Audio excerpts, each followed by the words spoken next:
So this concept builds on what we've done before with the eighth notes and the quarter notes and the sixteenths to combine those elements. Where, for example, here's a strum pattern that is eighths and sixteenths. So I'm starting with a downstroke for the eighth note, and then following that with down up for the 16th. And I'm on an E minor chord here. So now what we're going to do is add to that a grouping of 16ths pushed into another group of 16ths. So I'm going to start off with the eighth, 2 16ths. And then I'm going to add to that. So 1, 2, 3, 4. And I'll speed it up.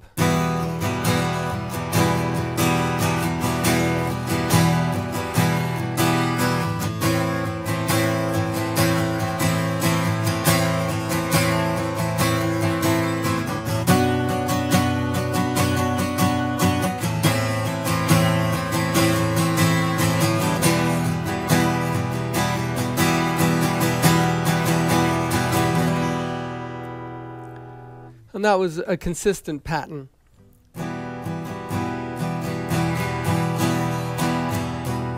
And then notice on the push 16ths down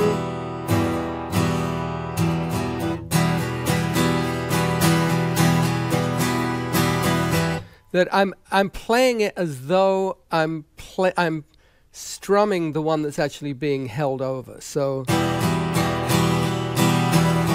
I'm kind of doing like a virtual downstroke. The downstroke is there, but I'm not actually hitting the strings with it because I'm catching the next 16th on the upstroke.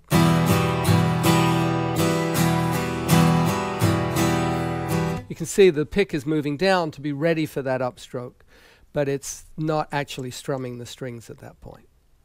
So there's an example of breaking it up with the eighths and the 16ths. Let's find another way of doing it.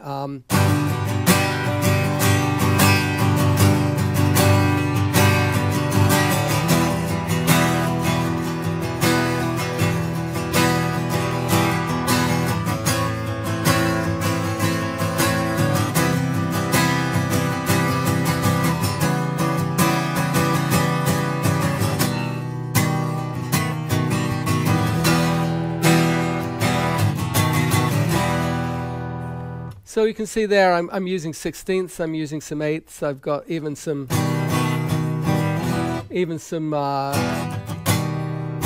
quarter notes in there too.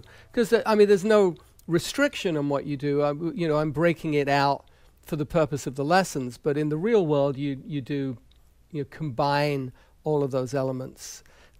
Especially if you've got that kind of groove where you've got eighths and 16ths. And it might be, for example, a predominantly eighth note groove.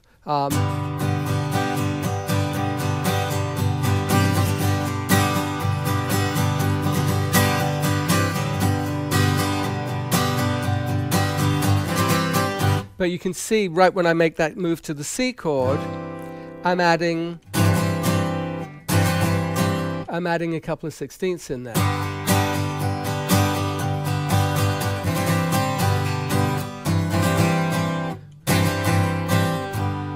So it adds variety to a straight eighth without making it a predominantly 16th note groove. So and there's a spectrum with all of this, and what's perhaps stylistically appropriate is going to be the determining factor in how you combine those ingredients. But that in essence is the broken 16th concept.